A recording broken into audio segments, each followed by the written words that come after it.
El título de la predicación es Lee, medita y aplica, basado en Josué 1:8. Cuando lo encontremos decimos amén. Lo tenemos. El libro de Josué está después. Si no lo encuentran, váyanse al principio. 5 libros. Y el que sigue es Josué. ¿Ya lo tienen ahí? Bueno, vamos a leerlo todos juntos. Y dice así la palabra de Dios: nunca se apartará de tu boca este libro de la ley, sino que de día y de noche meditarás en él, para que guardes y hagas conforme a todo lo que en él está escrito, porque entonces harás prosperar tu camino y todo te saldrá bien. Amén. Vamos a sentarnos y vamos a recorrerlo rápidamente. Bueno, no tan rápidamente, pero vamos a tratar de hacerlo. Para los que no los conozco y vienen por primera vez, mi nombre es Alberto González. Estoy aquí encargado de la parte espiritual y tratando con todos y cada uno de ustedes. Si quieren platicar conmigo, con mucho gusto, al final puedo también orar y darles algo de la porción de las escrituras. Bueno, vamos a entrar. Este libro se traduce como Josué, hijo de Nun, así es el título original. No es nada más Josué como en español, sino en el idioma original dice Josué, hijo de Nun. El libro está escrito en hebreo. El nombre de Josué en hebreo es Yehoshua, que significa Yahweh salva o libra. Ese es el significado de Josué. Si nosotros vemos a través de las escrituras, todos los nombres bíblicos y de los personajes pues tienen siempre que ver con el Creador. Es el primer libro histórico del Antiguo Testamento en el canon cristiano. En el judío ocupa el primer lugar en los llamados profetas anteriores, que en hebreo se dice Nevi'im. Su autoría es atribuida a Josué en la mayoría del relato, y la narración de su muerte y otras porciones se atribuyen a diferentes autores, que aunque no se sabe con exactitud quiénes fueron, bueno, están ahí. Está fechada su redacción alrededor del siglo XIV a.C. Para los que tengan duda, a veces a mí me preguntan mucho, no, que cómo es posible que si los hombres escribieron la Biblia se equivoca. No, pues, si no la escribe un hombre, entonces un marciano. Pues son hombres inspirados por Dios. Cuando tú ya la estudias todas las escrituras y te das cuenta que esto es impresionante, porque en un periodo de 1600 años que se escribe, o sea, con diferentes autores de diferentes culturas, de diferentes idiomas, y lo pueden hacer, entonces dices tú, bueno, esto sí es impresionante. Yo he leído mucho y yo no conozco ningún solo escritor que haya pues podido hacer esto. Así es que la Biblia es la palabra de Dios que nos ha dejado para guiar nuestros pasos. Este libro documenta el cruce del Jordán, la conquista de Canaán y el establecimiento de Israel en la tierra prometida. Se narra la recopilación de inteligencia a través de espías, la superioridad militar de Israel en Jericó y otras ciudades, la caída de las murallas de Jericó y otros eventos victoriosos extraordinarios debido a la intervención divina a favor de su pueblo, así como la celebración de la Pascua. Exalta la confianza del Señor, la obediencia a Dios, el esfuerzo y la victoria para conquistar la tierra prometida. Bueno, Josué es el sucesor de Moisés después de que dejan la tierra de Egipto. Pasan 40 años. Debido a la desobediencia del pueblo de Israel, es que un viaje que era de 15 días se convierten en 40 años, ¿no? Donde una generación sucumbió en el desierto. Muchos, por la mano de Dios, fue que pues fueron tragados vivos en el desierto. Otros murieron por diferentes circunstancias por la desobediencia. Demos gracias a Dios que estamos en el periodo de la gracia y que no morimos irremisiblemente por desobedientes, ¿no? Imagínense, desde chiquitos pues ya estaría lleno los panteones de niños, ¿no? Porque desde chiquitos desobedecemos. Y el pueblo de Israel eso es lo que tenía, esa es la gran característica del pueblo de Israel, la desobediencia hasta el día de hoy. Entonces muere toda esa generación, pero la siguiente generación que encabeza Josué, él es el que toma la estafeta y él es el que puede llegar a la tierra prometida. Y el secreto está en este versículo 8. Muchos se enfocan en el 9 que dice, mira que te mando que te esfuerces y seas valiente, no temas ni desmayes, porque Jehová tu Dios estará contigo en donde quiera que vayas. Y pues esa promesa está padre, ¿no? Imagínate que va contigo toda la Liga de la Justicia atrás de ti y nada te puede pasar, pues eso está bien.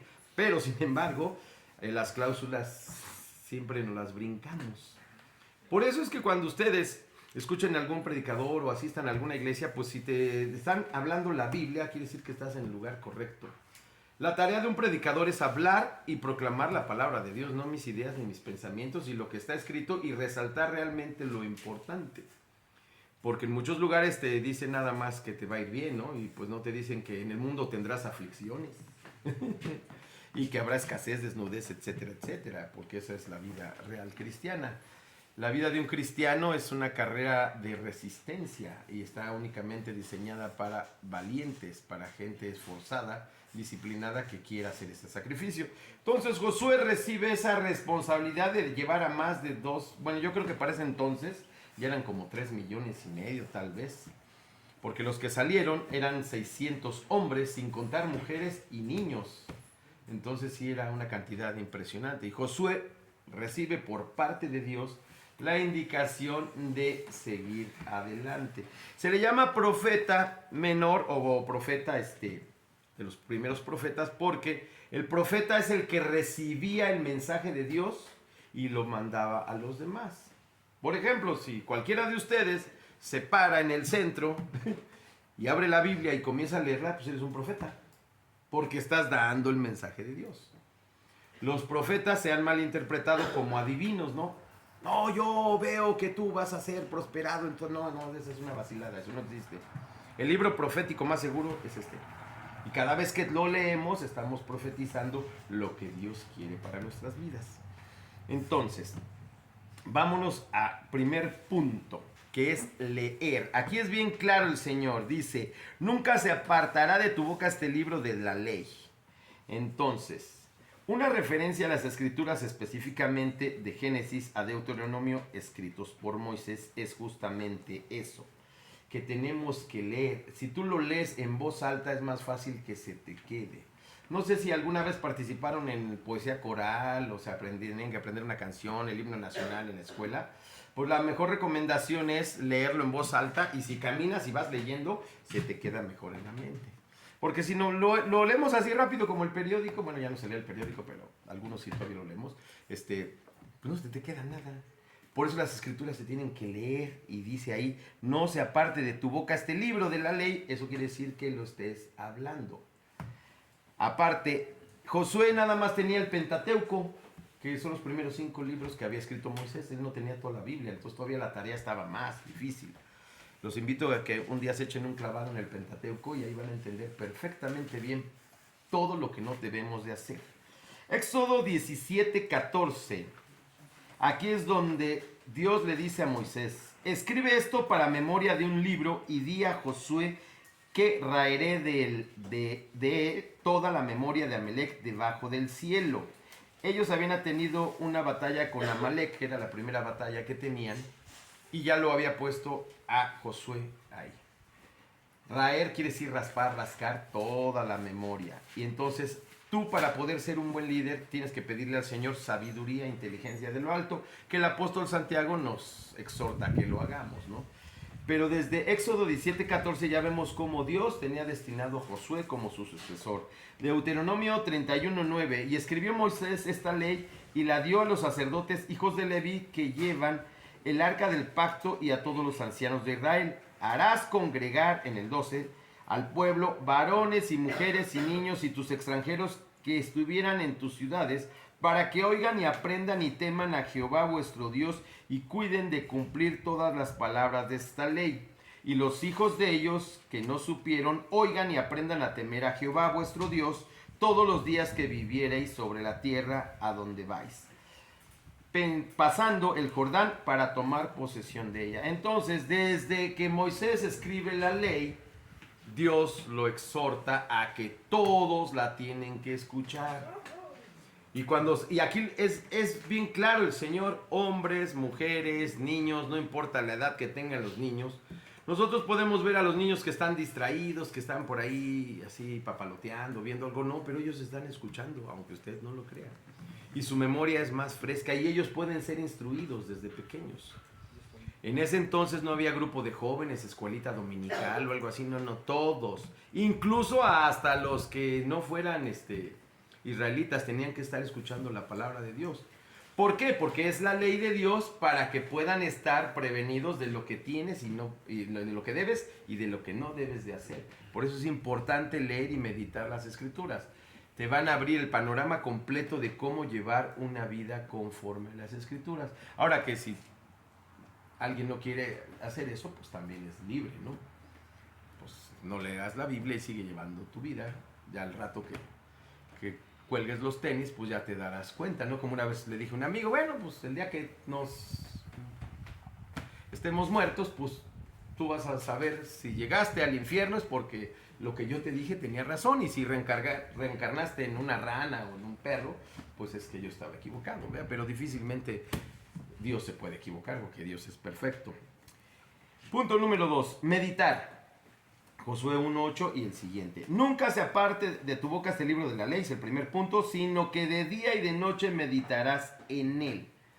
Aquí no se necesita ser un teólogo, ni saber arameo, hebreo, ni griego, pues es muy claro, ¿no? ¿Cuánto meditarás en ella de día y de noche?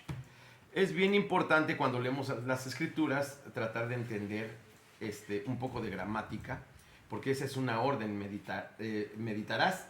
Es un verbo imperativo que quiere decir que lo tienes que hacer. No es una sugerencia. Si quieren, mediten en la palabra.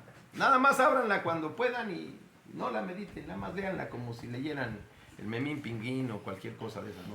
Tiene que ser meditar. O sea, lees, le pides a Dios que te dé sabiduría y meditas en ella. Como se habrán dado cuenta, nada más ya llevamos 2 semanas y estamos viendo un solo versículo. Un solo versículo lo puedes dividir en muchas partes y sacarle todo el jugo que tenga. Leer, pensando, reflexionar en la palabra de Dios, la parte de las escrituras que poseían, siempre ha sido el alimento espiritual de aquellos que lo servían. Si tú quieres servir a Dios, si tú quieres trabajar para el Señor, pues tienes que conocer. Ahora, todos estamos diseñados para darle gloria a Dios. O sea, aquí no es una sugerencia, o si quieres, o sea, si realmente tú eres creyente y quieres seguir al maestro, pues es lo que hay que hacer. No hay otra opción. Debemos de tomar en cuenta que Moisés solo había escrito el Pentateuco, Génesis, Éxodo, Levítico, Deuteronomio y Números. Pero con esos libros bastaba para llevar una vida en obediencia y santidad conforme a la voluntad de Dios. En Job 23:12 dice así la palabra de Dios: del mandamiento de sus labios nunca me separaré, guardaré las palabras de su boca más que mi comida. Aquí Job le está dando más importancia a la palabra de Dios que incluso a todas las cosas materiales. Todos nos preocupamos por el trabajo, la renta, los gastos, qué les vamos a dar de comer, las mamás que van a cocinar todos los días, que ese es un gran problema de toda la vida. ¿Qué voy a hacer de comer hoy, no? A veces a mí ya me gustaría así todo, así como los astronautas en sobre, ya ni te preocupas, ya nomás que te alimentes, ¿no? Pero vamos, y siempre estamos preocupados por todas esas cosas y hacemos a un lado la palabra de Dios. Cuando pones a Dios en primer lugar, cuando abres los ojos y tu primer pensamiento es gracias Señor porque estoy vivo, y antes de irte a dormir, gracias Señor porque pude terminar este día, y durante todo el día estás llevando una relación con Él, esa es la parte a la que tenemos que aspirar todos como creyentes. Tener esa relación continua de oración. Nuestro Señor Jesucristo oraba todo el día, todo el tiempo. Si tú lees los evangelios, siempre dando gracias a Dios, pidiendo por los demás, hasta en la crucifixión y antes de morir, Señor, en tus manos entrego mi alma, ¿no? Hasta ahí estaba orando con el Señor. Tiene que ser un contacto todo el tiempo con Dios. Tú puedes ir manejando, puedes ir caminando, puedes estar barriendo, sacudiendo, es más, en la regadera, y dando gracias a Dios, ¿no? Orando y pidiendo por todos los demás, que eso es lo que nos exhorta el apóstol Pablo, ¿no? Siempre orando unos por otros. Oraciones, súplicas de ruego y acciones de gracias. Gracias en todo momento, porque estamos aquí, ¿no? El Salmo 1:1 dice, esto es bien importante, del 1 al 3. Bienaventurado el varón que no anduvo en consejo de malos, ni estuvo en camino de pecadores, ni en silla de escarnecedores se ha sentado, sino que en la ley de Jehová está su delicia, y en su ley medita de día y de noche. Otra vez, será como árbol plantado junto a corrientes de aguas, que da su fruto en su tiempo, y su hoja no cae, y en todo lo que hace prosperará. Si nos mantenemos nosotros siempre y damos prioridad a las cosas de Dios, Él nos va a soportar con todo lo que necesitamos. Cuando tú decides entregar tu vida a Dios y lo pones en primer lugar, ya no te preocupas por la renta, por la luz, por el de Coppel que llegue a cobrarte, ya no te preocupas por nada. Dios suple todas tus necesidades, tanto físicas como materiales, pero el secreto está en ponerlo en primer lugar, en meditar. Aquí el salmista está diciéndote primero que no te juntes con las personas que se dedican al mal. Más adelante el apóstol Pablo dice acerca del yugo desigual, que no nada más es habla entre que no te cases con una persona que no sea creyente, sino, o sea, que si tú eres creyente, ¿qué comunión tienes con un adorador de la Santa Muerte, por ejemplo, ¿no? O con una persona que se dedica a hacer el mal? Tú no tienes comunión con él. Te pueden invitar a hacer todas esas maldades, pero si tú realmente eres creyente, la vas a rechazar. Obviamente te van a criticar, te van a juzgar, se van a reír de ti, te van a ofender, te van a insultar, hasta te van a despedir de tu trabajo. A mí ya me tocó. En un empleo que tenía, soy maestro de música, ahí hubo un conflicto y querían que yo firmara un documento donde yo me iba a comprometer a ya no hablar de Dios. Le dije, pues fíjese que no, yo no puedo denegar mi fe. Y yo desde que llegué le dije, yo soy cristiano y yo todo el tiempo hablo de Dios a mis alumnos, que mucha falta les hace. No, pero es que no sé qué, pues lo siento. Y yo no voy a firmar ese documento, así es que, pues muchas gracias. Gracias por toda esta oportunidad de trabajar con ustedes, pero para mí primero está Dios antes que cualquier trabajo. A los 15 días tenía un mejor empleo. Así de fácil trabajarse. No debes de tener miedo. No hay que tener miedo. Él es nuestra fortaleza, nuestro sanador, nuestro proveedor. Él nos da todo. Nada más que hay que aprender a confiar en Él. Es difícil porque, por ejemplo, cuando estábamos aprendiendo a andar en bicicleta, teníamos las rueditas, ¿no? Y nuestro papá nos iba empujando, ¿no? Y pues, ya hasta te sentías Nairo Quintana, ¿no? Y de repente le quitaban una ruedita y pero no me sueltes. Y luego te quitaban las dos, pero tú veías a tu papá o a la persona que estuviera contigo que te agarraba, ¿no? Entonces confías. Pero a ver, aviéntate al vacío sin que veas quién te va a cachar. Eso se llama fe. No es que te avientes al vacío literalmente, sino que des esos pasos de fe. Yo renuncié a ese trabajo porque para mí primero estaba Dios, confiando en que Dios me iba a proveer, y así siempre ha sido desde que camino con el Señor. Yo vivo tranquilo, sin ninguna preocupación, porque Él provee todas mis necesidades, dedicando mi vida a Él. En Jeremías 15:16 dice, fueron halladas tus palabras y yo las comí, y tu palabra me fue por gozo y por alegría de mi corazón, porque tu nombre se invocó sobre mí, oh Jehová de los ejércitos. Aquí el profeta Jeremías está diciendo lo mismo. Su palabra es su alimento. Jesús les dice a sus discípulos cuando regresan después de que Jesús se queda con la samaritana, y pues, maestro, pues no ha comido, vamos a echarnos un taco. Le dice, no, pues mi alimento es hacer la voluntad de mi Padre. Y créanme que cuando tú te pones a estudiar las escrituras, hasta el hambre se te va. Yo pensé que jamás iba a lograr yo eso, porque yo soy muy tragón, pero sí, te metes tanto que se te olvida. Juan 4:34 dice, Jesús les dijo, mi comida es que haga la voluntad del que me envió y que acabe su obra. Al meditar y reflexionar sobre las escrituras, nuestra vida se transforma y se convierte en nuestro alimento. Mientras más profundizamos en la palabra de Dios, nos lleva a tener un gozo indescriptible, nos llena de sabiduría y finalmente reflejamos el rostro de Jesús, que era lo que estábamos cantando. Esa tiene que ser la idea, reflejar el rostro de Jesús. Que cualquier persona que te topes en el trabajo, en la calle o donde sea, la circunstancia en la que sea, tú te veas diferente. No que te comportes igual que los demás. En la antigüedad veíamos a los cristianos, en la antigüedad, porque yo ya soy antiguo del siglo pasado, yo recuerdo tener ahí unos vecinos que se veían bien diferentes. Sus hijos ni se juntaban con nosotros, porque yo sí era un vago así de primera, ¿no? Y yo así hasta se veían, se peinaban todos bien diferentes, siempre bien arreglados, bien alineados. Y tú decías, bueno, ese es cristiano, ¿no? Ahora tú ya no sabes quién es creyente, es bien peligroso. Porque están muchos disfrazados, lobos con piel de oveja, Hay mucha gente que está engañando a las personas y los está llevando al infierno. Por eso tengan mucho cuidado con lo que escuchan. Si no es la palabra de Dios, que no te hablen de otra cosa. Y si te van a decir algo, pregunta, ¿en qué parte de las escrituras viene esto que me está diciendo? Hace rato platicaba con algunos de ustedes sobre algunas cosas, entre comillas, sobrenaturales que hacen en algunas sinagogas de Satanás, porque yo no las puedo llamar iglesias. Eso no es de Dios, eso no está escrito en la Biblia. Y eso sí está escrito que esas cosas no son de Dios. Por eso hay que tener mucho cuidado. Dice, nos llenamos de sabiduría y finalmente reflejamos el rostro de Jesús en nuestras vidas, dando el fruto del Espíritu Santo para que podamos llevar el Evangelio a todas las personas. No necesitas ser un predicador ni pararte aquí en un púlpito. Con tu forma de ser y de vivir y de comportarte estás predicando el Evangelio. En el trabajo en el que te encuentres, te van a decir, oye, pues ya viene la fiesta de fin de año, pues vamos a echarnos unos tragos y saliendo de ahí, pues vamos a un lugar a ver ahí algunas cariñosas o como quieran llamarles, ¿no? Y tú si eres un creyente verdadero de entrada no vas a ir a la fiesta, ¿no? Porque ya sabes qué es lo que va a haber ahí. Lo vas a evitar. No porque no puedas, sino porque tú estás convencido de que no quieres estar ahí. Porque muchas veces dicen, es que el cristiano no puede tomar, no puede beber, no puede hacer esto, no puede fumar, etc. No quiero.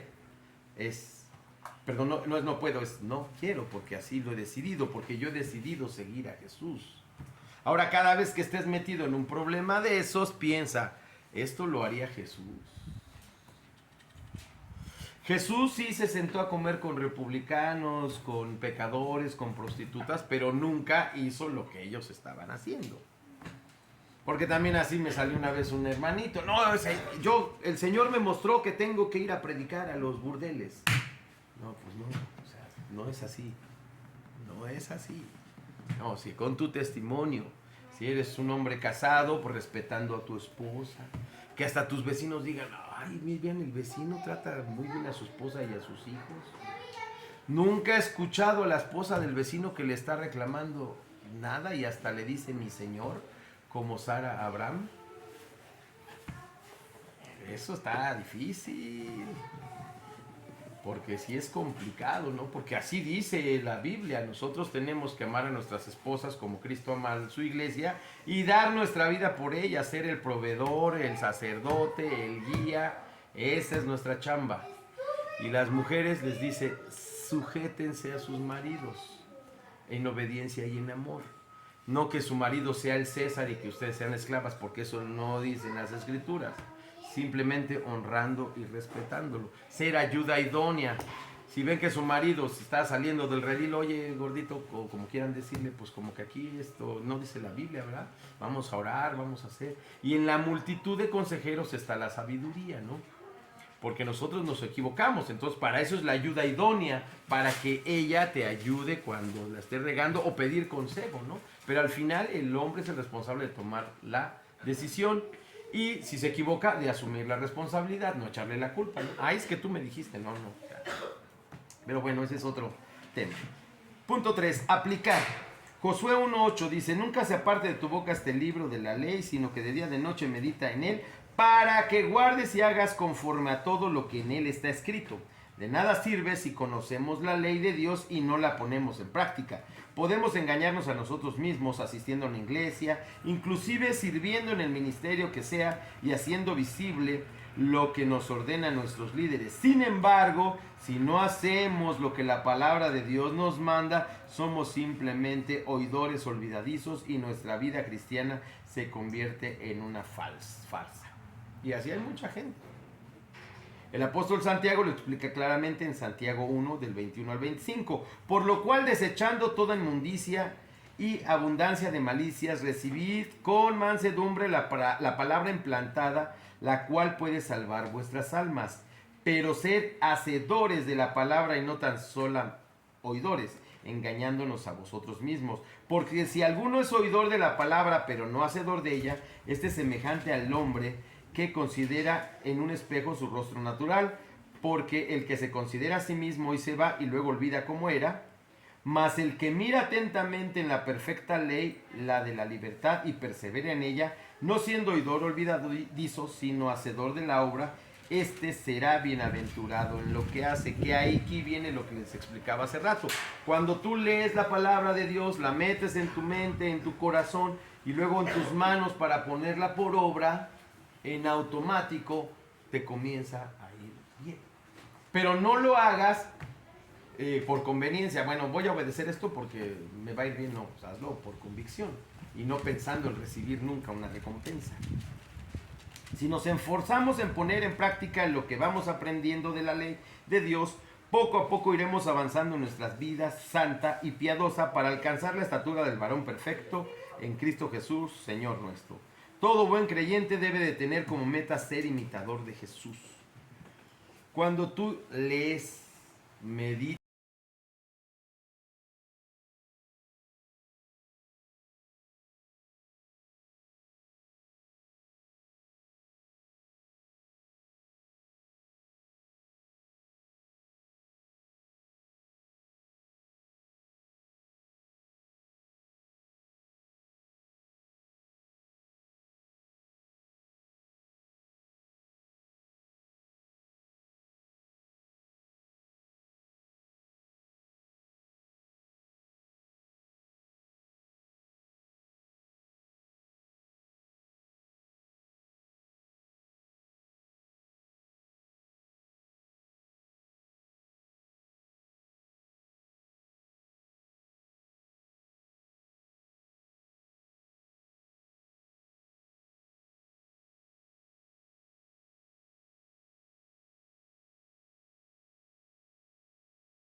¿quieres saber cómo conseguir una esposa? Aquí está. Cómo cuidarla, cómo educar a un hijo, cómo ser un buen creyente, cómo respetar a las autoridades, etcétera, etcétera, etcétera, etcétera. Todo está aquí escrito. No le falta nada. Dice 1 Corintios 10:31, si pues coméis o bebéis o hacéis otra cosa, hacedlo todo para la gloria de Dios. Cuando dice toda otra cosa es cualquier cosa. Y el propósito de nuestra vida es hacer la voluntad de nuestro Padre Celestial. El Salmo 48 dice, el hacer tu voluntad, Dios mío, me ha agradado y tu ley está en medio de mi corazón. Pero si nosotros nada más tenemos la ley aquí arriba intelectualmente y nunca pasa a nuestro corazón, pues no va a pasar nada, ¿no? Por ejemplo, yo no me paso un auto para que no me infraccionen ni ahorrarme ese dinero, ¿no? O no me estacione en un lugar prohibido para que no venga la grúa y me la lleve. Pero si yo pudiera, me vale gorro y lo hago, ¿no? Ahí no funciona. Cuando está en el corazón, no me paso un alto porque puedo provocar un accidente. No me estaciono en un lugar de discapacitados porque estoy privando de un lugar especial para otra persona. Y ahí estoy amando a mi prójimo, ¿no? Ahí estoy reflejando al Señor. Esa es la diferencia. En Mateo 7:21 dice, no todo, esto es bien peligroso. Por eso, si nosotros nada más la tenemos intelectualmente, si nosotros creemos que somos muy buenos. Una vez me pasó evangelizando en el hospital, preguntó a una persona, ¿no? Que si se muriera en este momento, ¿a dónde se iría? No, pues al cielo. ¿Por qué? Pues porque soy de bueno. Y ya, caray, me encontré aquí con un santo. Dijo, ¿a poco usted nunca ha dicho una mentira? Bueno, una que otra. Pero yo no he matado, no he robado, no he violado, no he hecho nada mal. Se quedó con el cambio de su mamá cuando lo llevaban las tortillas. Ah, pues ¿se ha pasado algún alto? No, pues entonces si eres pecador. ¿Has codiciado a la mujer de tu prójimo, el coche, la casa, lo que sea? Pues sí, entonces sí eres pecador. Entonces, aquí hay una advertencia que es bien importante en el Evangelio de Mateo. No todo el que me dice Señor, Señor, esto le dice Jesús a todos los que escuchaban, entrará en el reino de los cielos, sino el que hace la voluntad de mi Padre que está en los cielos. Así es fácil y sencillo, hacer la voluntad de Dios, lo acabamos de leer, todo lo que hagamos, hacerlo para su gloria. Esa es la voluntad de Dios. La voluntad de Dios no es que estemos pecando toda la vida. Podemos pecar, nos podemos equivocar, pero el Señor nos restaura y nos perdona. Primera de Juan 1:9. El Señor es fiel y justo para perdonar nuestros pecados y librarnos y limpiarnos de toda maldad. Entonces, Vamos a seguir pecando porque somos seres humanos, pero no con esa inconsciencia, sino guardando la ley en nuestro corazón y poniéndola por obra.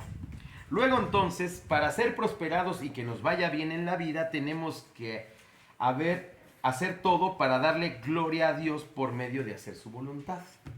Y la conclusión es leer la palabra de Dios, meditar y reflexionar de día y de noche, poner en práctica lo que aprendamos de sus estatutos, nos dará como resultado hacer la voluntad del Padre para glorificarlo. El Señor quiere que hagamos su voluntad, no para que nos vaya bien pensando, ay, voy a hacer la voluntad de Dios para que tenga un auto nuevo. No, voy a hacer la voluntad de Dios para darle gloria a Él. Eso es lo que lo podríamos resumir en esto, ¿no?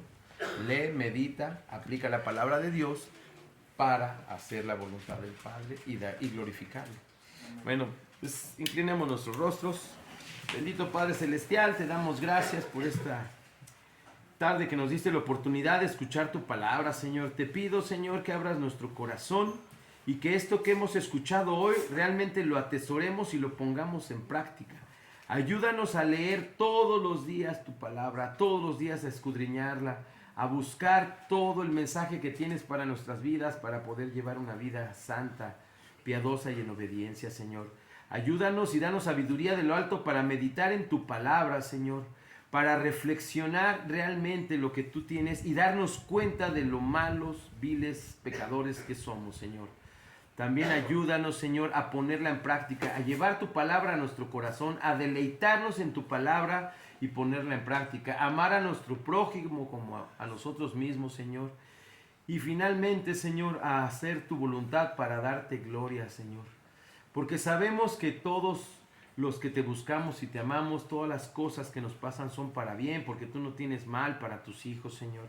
Te pido también, Señor, si en este momento hay alguna persona que no te haya recibido en su corazón, que tú puedas abrir su mente, su alma, su corazón y que le muestres lo pecadores que somos, Señor. Que realmente podamos reconocerlo, arrepentirnos, Señor, y abrir nuestra vida para caminar contigo, Señor.